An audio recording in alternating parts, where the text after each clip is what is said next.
dia a todos. Gostaria de convidá-los inicialmente a me acompanhar nesta singela oração.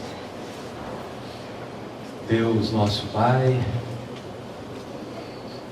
Mestre Jesus, amigos espirituais desta casa, agradecemos a oportunidade deste encontro, a oportunidade de refletirmos sobre o Evangelho de Jesus, como temos feito há tanto tempo, e pedimos humildemente que essas reflexões contribuam verdadeiramente para a nossa iluminação, primeiro, das nossas consciências, e segundo e ao mesmo tempo do nosso coração. Muito obrigado, Senhor, que assim seja. Bem, amigos, então vale a pena nós nos preservarmos, as palavras do Mestre. E o Kardec, no início deste capítulo 1, não vim destruir a lei.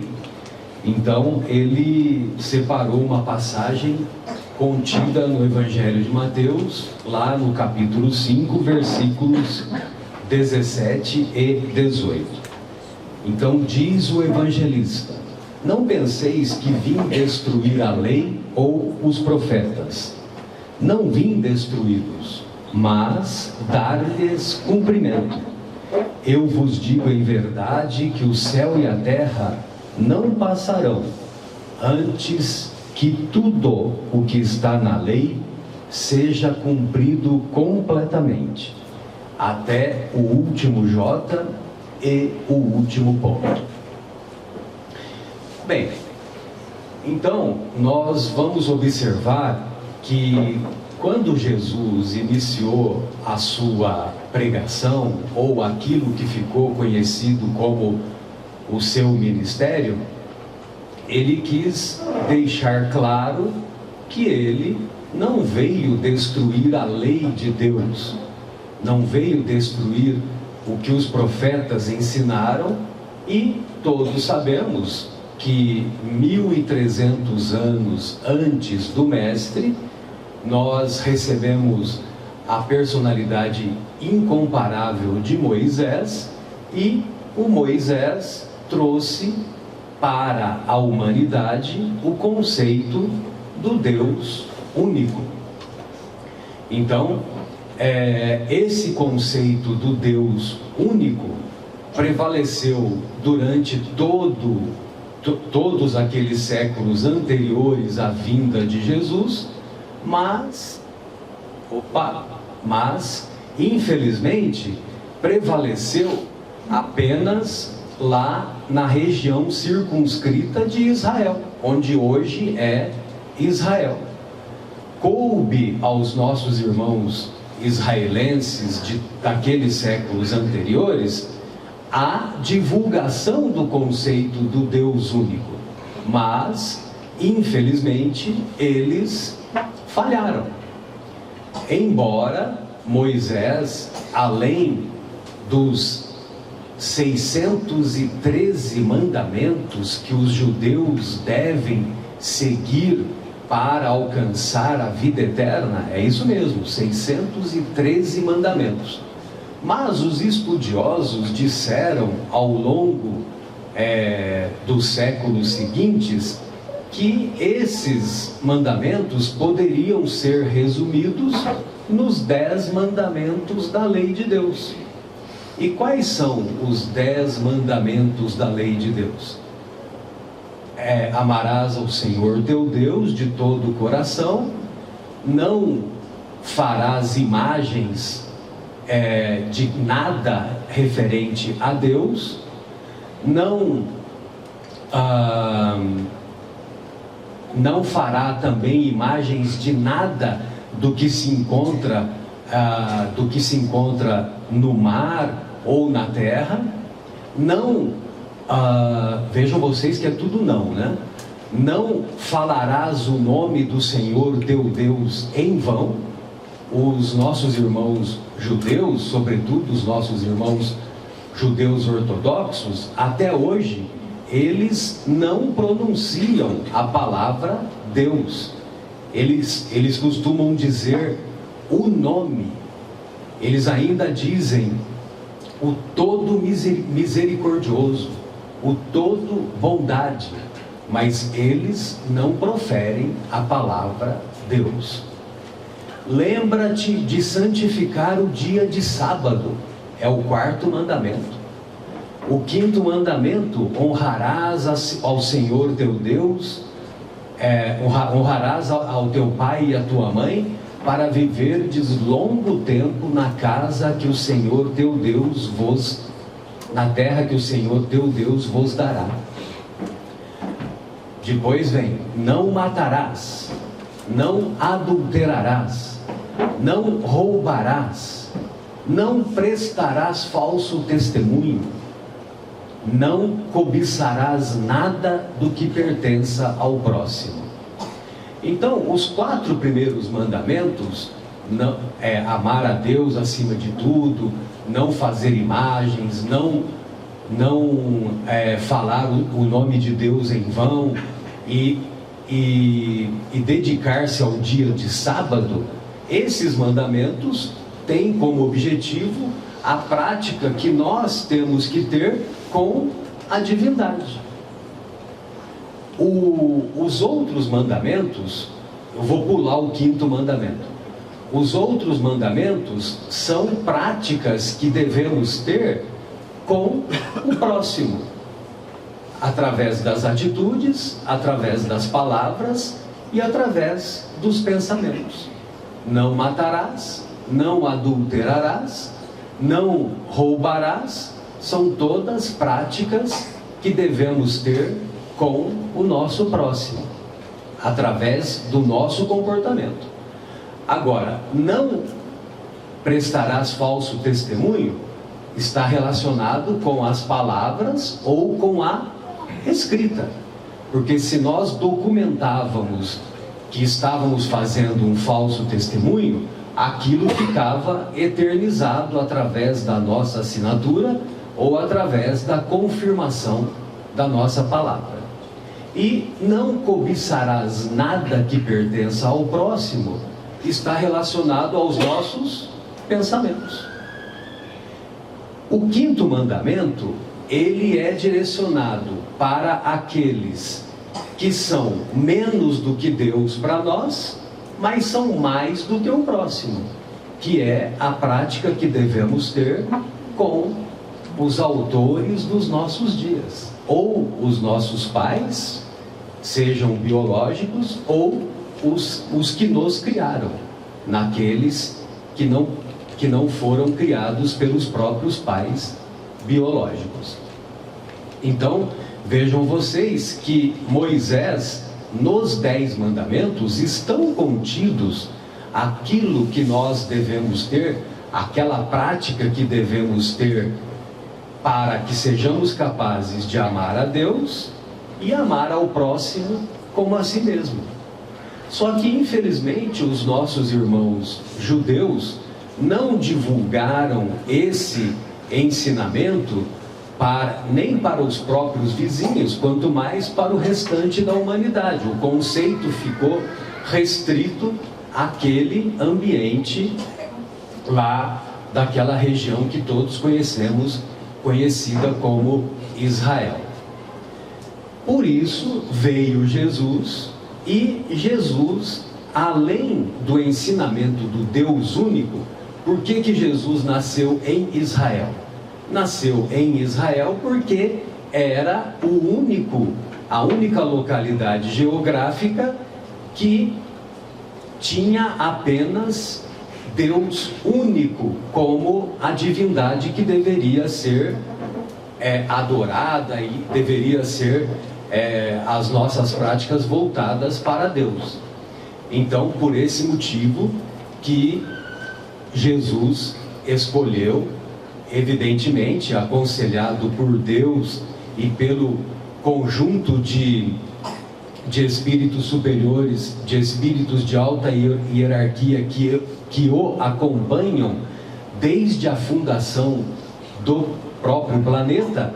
Então, eles observaram que o melhor a se fazer é Jesus encarnar no local geográfico do conceito do Deus único.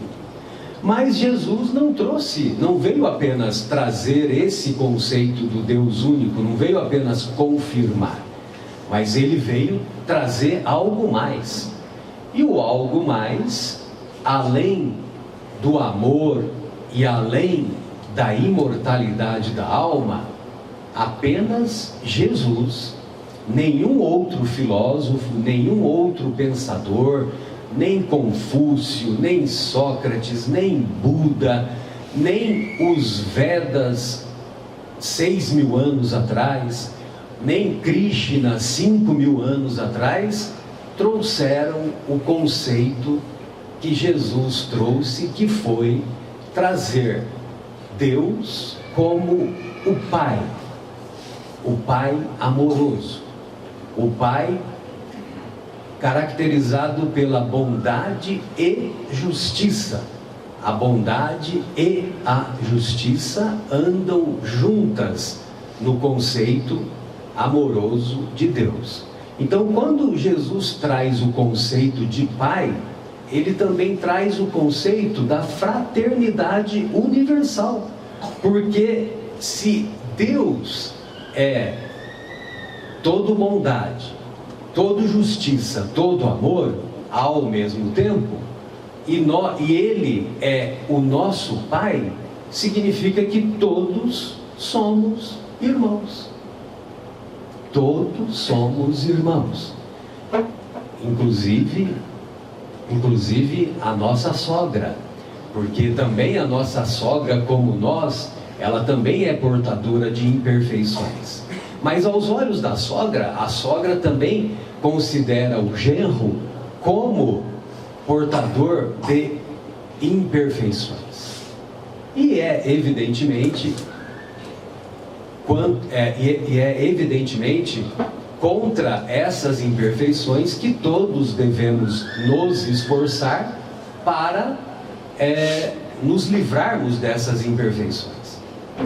Então, Jesus trouxe o conceito do amor, trouxe o conceito da imortalidade da alma no domingo radioso da ressurreição, quando ele aparece primeiro para Madalena, mas também trouxe o conceito da fraternidade universal.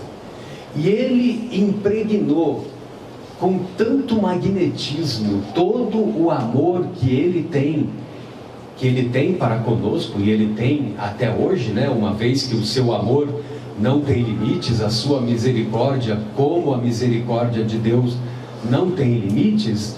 Então ele impregnou na convivência com os seus discípulos, naqueles dias gloriosos de 2000 anos atrás, ele impregnou de tanto amor que os seus discípulos continuaram a sua tarefa e implantaram aquilo que ficou conhecido como a Casa do Caminho. A Casa do Caminho, os discípulos de Jesus se reuniram e passaram a receber todos os doentes, todos os desvalidos, todos os renegados pela sociedade, e passaram a cuidar desses irmãos, exercendo essa prática da fraternidade. Eles não se deslocaram para os mosteiros e ficaram vivendo enclausurados e não convivendo com as dores da sociedade. Mas eles fundaram a Casa do Caminho, que mais tarde passou a ser até aquilo que nós podemos considerar como o embrião do que mais tarde seria um hospital ou uma Santa Casa. Bem, os séculos se passaram, infelizmente a palavra de Jesus, com o decorrer dos séculos, foi sendo deturpada e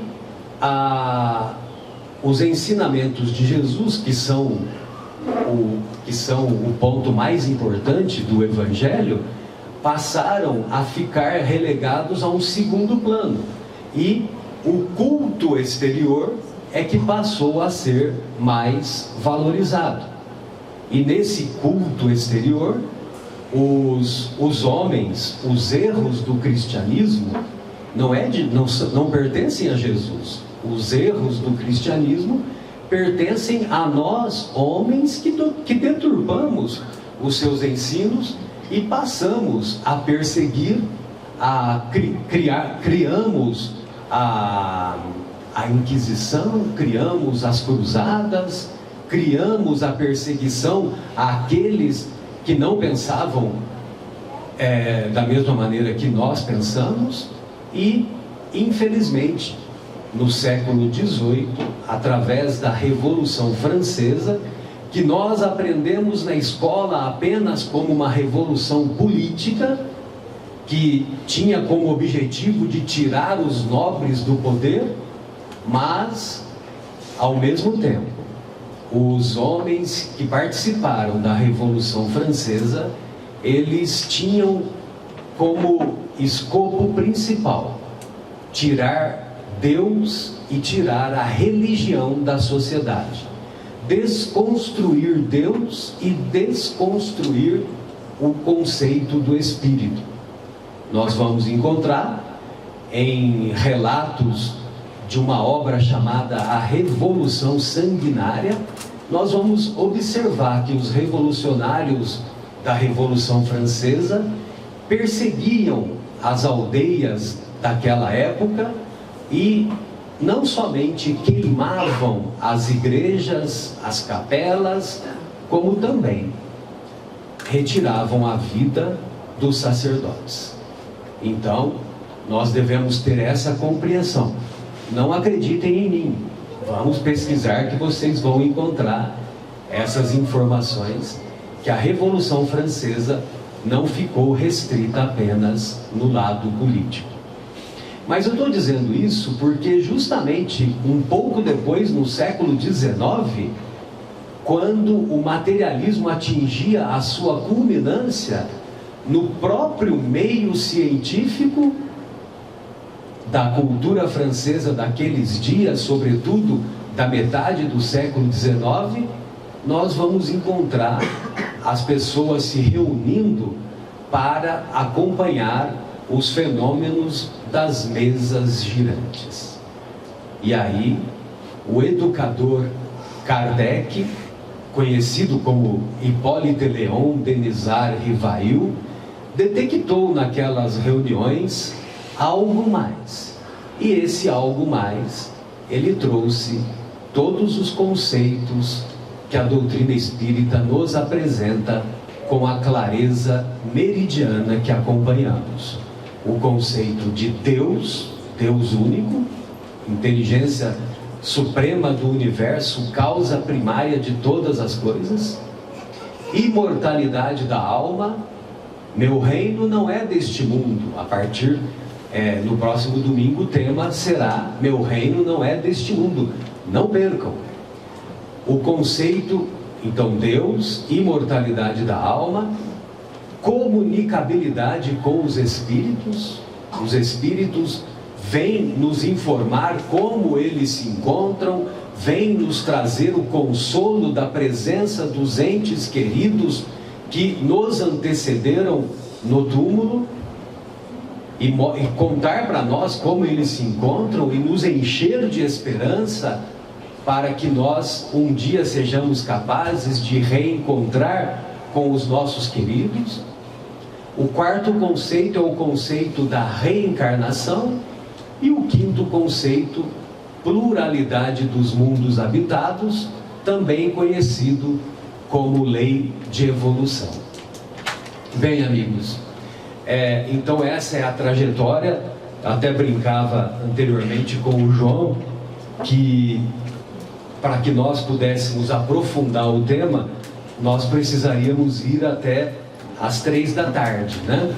Mas às 3 da tarde Algumas meninas aqui, jovens há mais tempo, elas vão ficar bravas comigo porque aí o macarrão vai atrasar, né? E também vai atrasar, tem que lavar a louça, passar pano, né? Aquela coisa toda.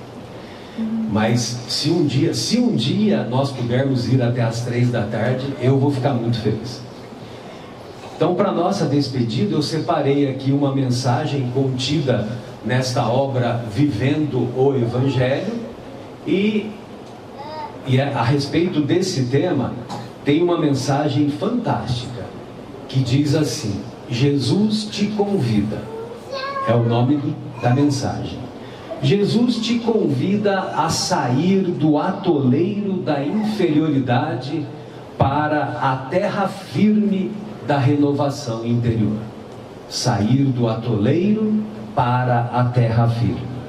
Então, ele nos convida para sair do orgulho para a humildade, da ambição para o desequilíbrio, do ressentimento para o perdão, da indiferença para a fraternidade, da aflição para a calma, do egoísmo para a caridade, da intolerância para a indulgência, da mentira para a verdade, do desespero para a esperança, da discórdia para a compreensão, da mesquinhez para a bondade, do ódio para o amor. Não é fácil seguir o caminho da ascensão espiritual, mas o Evangelho de Jesus é o roteiro certo para a transformação íntima, convidando-te a sair da ilusão do mal para a realidade do bem. Ilusão do mal para a realidade do bem. Bem, amigos, então essas eram as nossas reflexões. Eu gostaria, para a nossa despedida, que vocês me acompanhassem nesta singela oração. Deus, nosso Pai,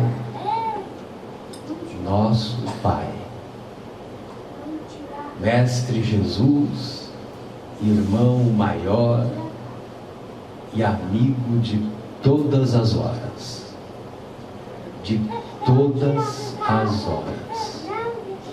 amigos espirituais, sobretudo os amigos desta casa, que nos acompanham, que nos inspiram, que nos fortalecem, que nos estimulam para sairmos do atoleiro da inferioridade. Agradecemos a oportunidade destas reflexões e pedimos humildemente que todos tenhamos uma semana produtiva, uma semana voltada para a prática do bem, uma semana voltada para fugirmos da ilusão do mal, uma semana